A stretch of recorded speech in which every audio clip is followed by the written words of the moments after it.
Hello students, good morning. Hindi score with BR channel पर आपका स्वागत है।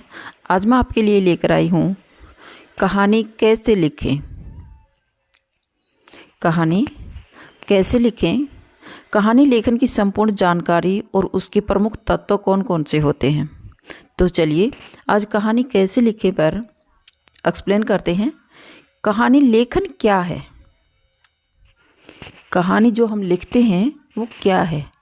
जीवन की किसी एक घटना के रोचक वर्णन को कहानी कहते हैं। जीवन की किसी एक घटना के रोचक जो वर्णन होता है उसको कहानी कहा जाता है।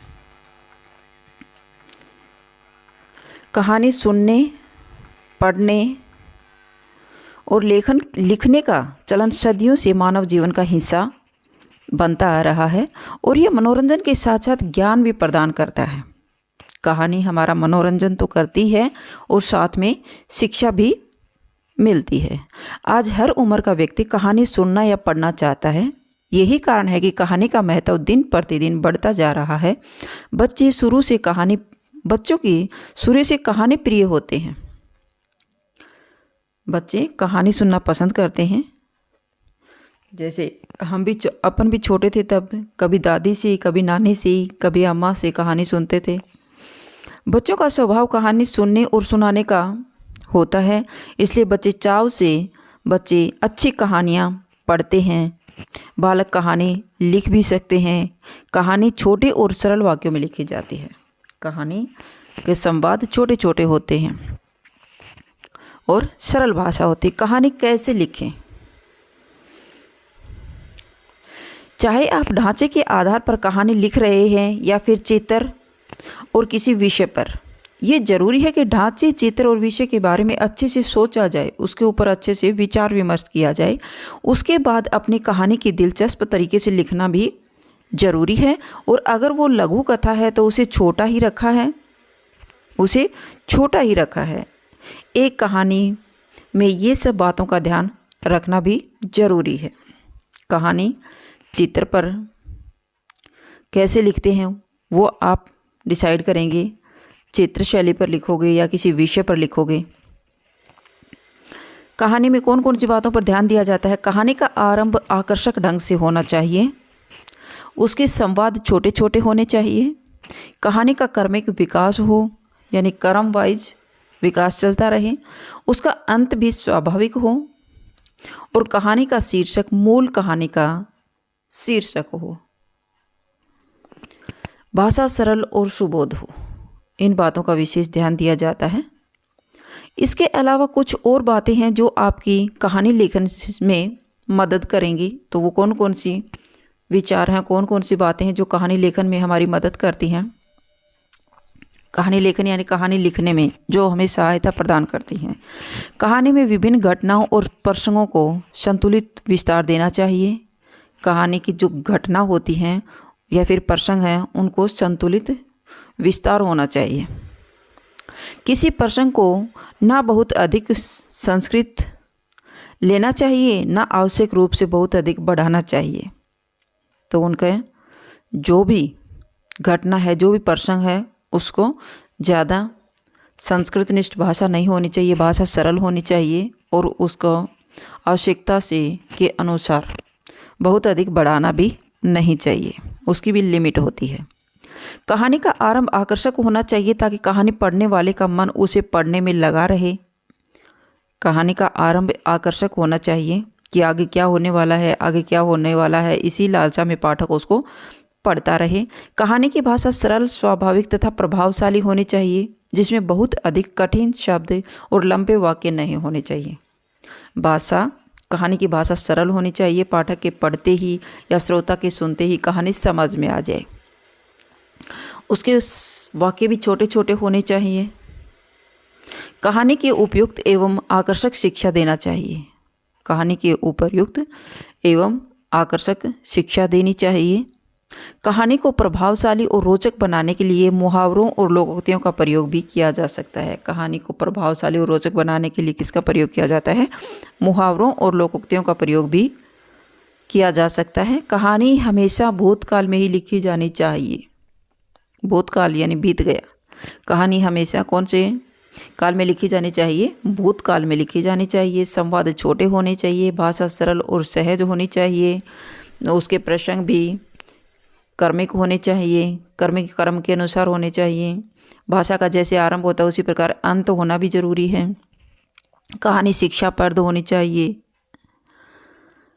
कहानी का अंत सहज ढंग से होना चाहिए और अंत में कहानी से मिलने वाली सीख स्पष्ट भी होनी चाहिए। ये समझ में आनी चाहिए पाठक को इस कहानी से हमें क्या शिक्षा मिलती है। शिक्षाप्रद सीख देने वाली कहानी होनी चाहिए। कहानी लिखते समय किन बातों का विशेष ध्यान रखना चाहिए? कहानी लिखते समय निम्नलिखित बातों को ध्यान में रखना चाहिए। कहानी का आरंभ आकर्षक होना चाहिए।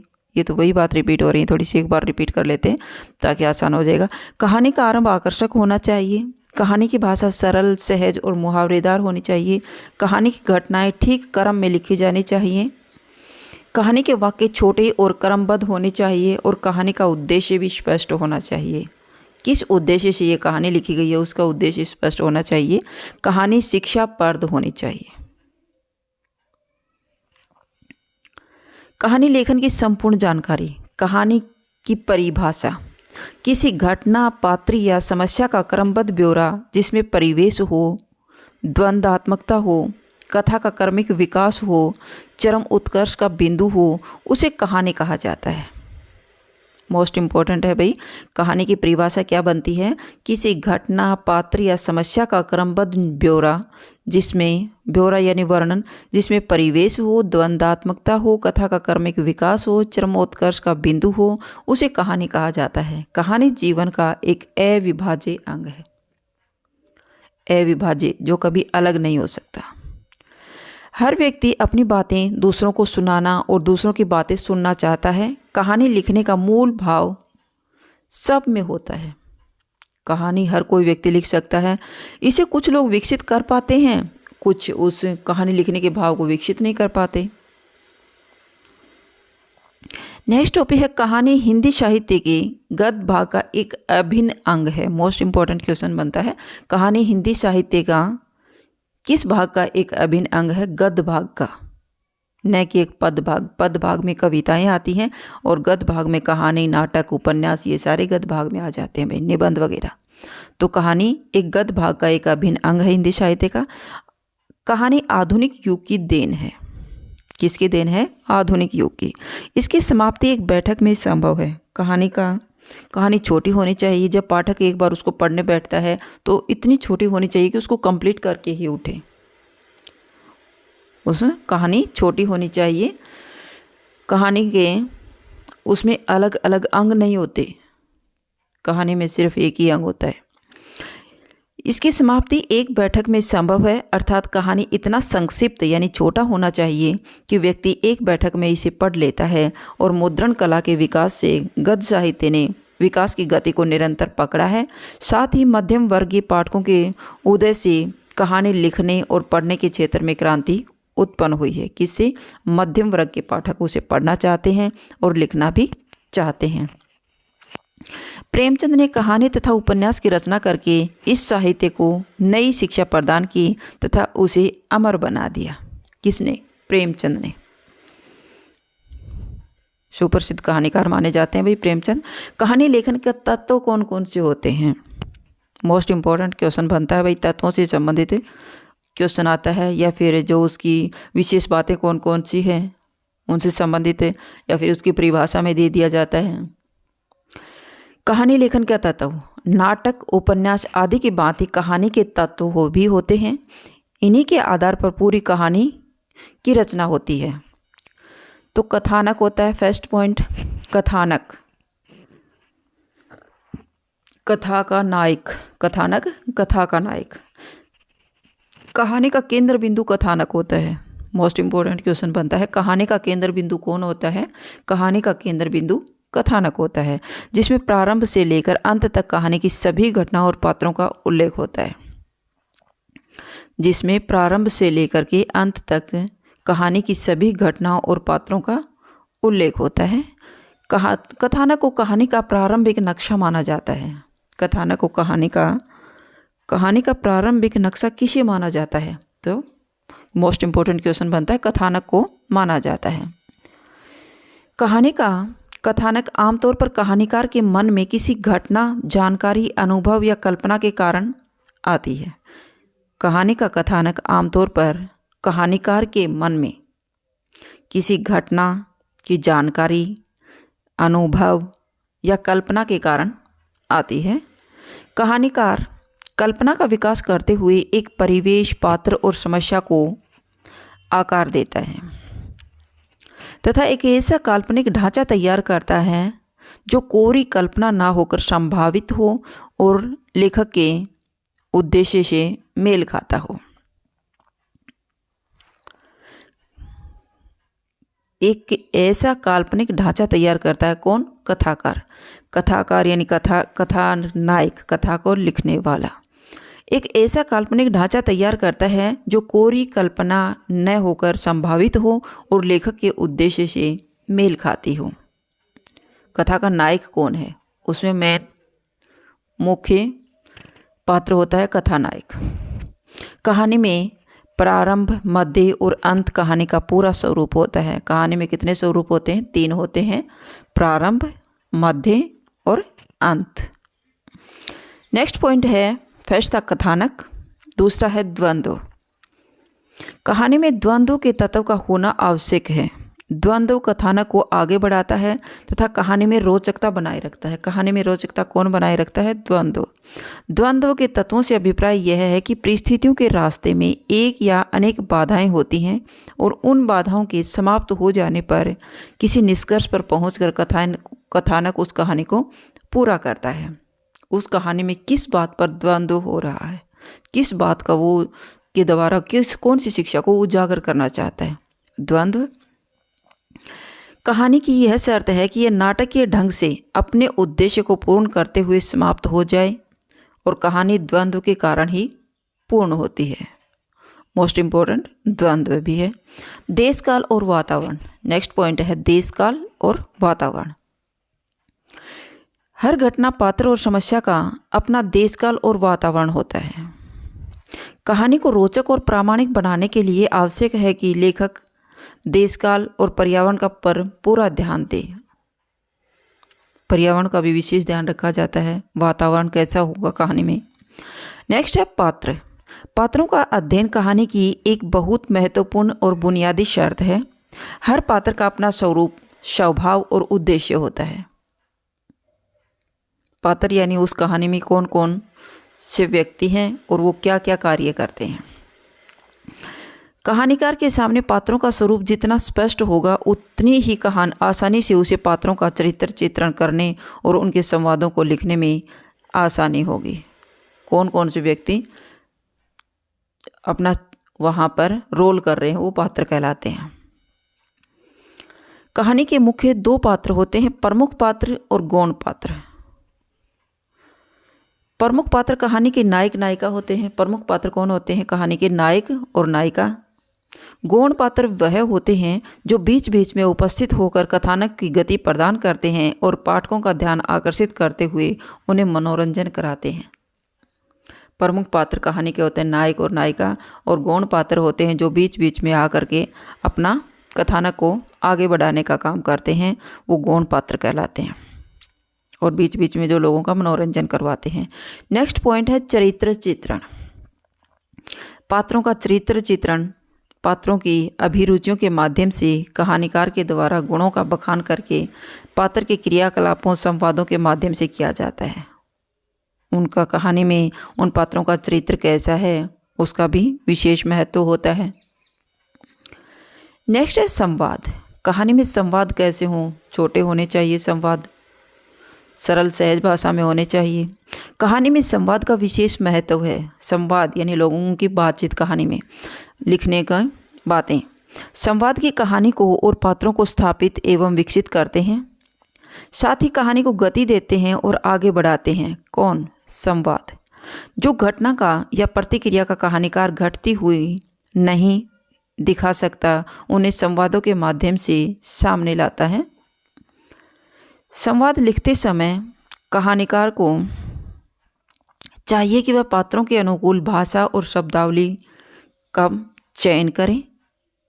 शिक्षित व्यक्ति के लिए उनके अनुकूल शब्दों का प्रयोग किया जाना चाहिए और वही गांव के व्यक्ति के संवाद गांव की शब्दावली पर आधारित होते हैं। जैसे गांव के कोई पात्र जो गांव के व्यक्ति का, एक अनपढ़ व्यक्ति का रोल कर रहा है, तो उसके आम बोलचाल के गांव के शब्द प्रयोग किए जाते हैं। नेक्स्ट पॉइंट है चरमोत्कर्ष। कथा के अनुसार कहानी अपने चरम उत्कर्ष की ओर बढ़ती है।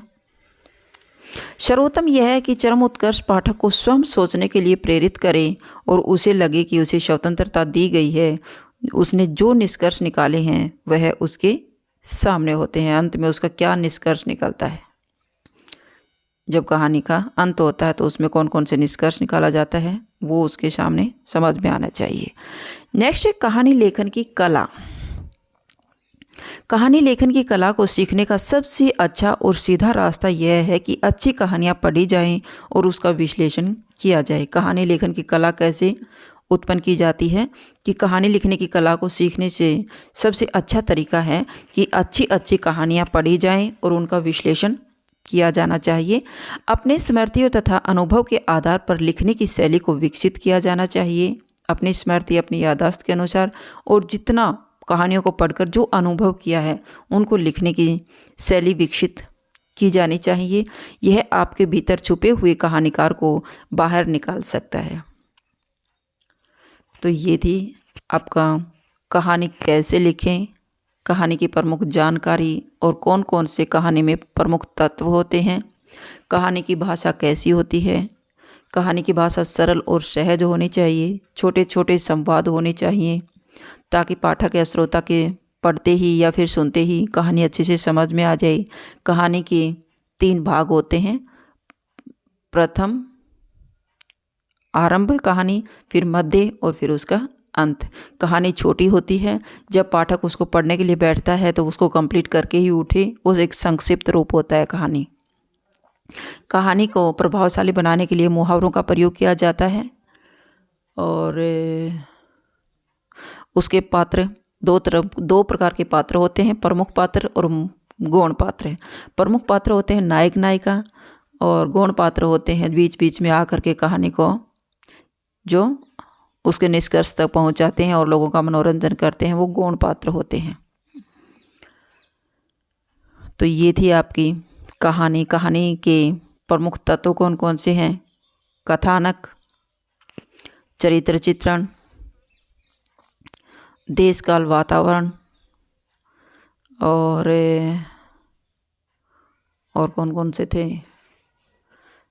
कथानक हो गया, पात्र हो गए, चरित्र चित्रण हो गया और फिर उसका देश काल वातावरण हो गया, उस कहानी का उद्देश्य या निष्कर्ष हो गया। तो ये 7 उसके पॉइंट हैं। तो ये थी आपकी कहानी कैसे लिखें और उसकी प्रमुख जानकारी। अगर आपको मेरी वीडियो अच्छी लगी हो तो प्लीज़ लाइक कीजिए, शेयर कीजिए और सब्सक्राइब करना न भूलें। फिर मिलते हैं नेक्स्ट वीडियो में। Bye bye.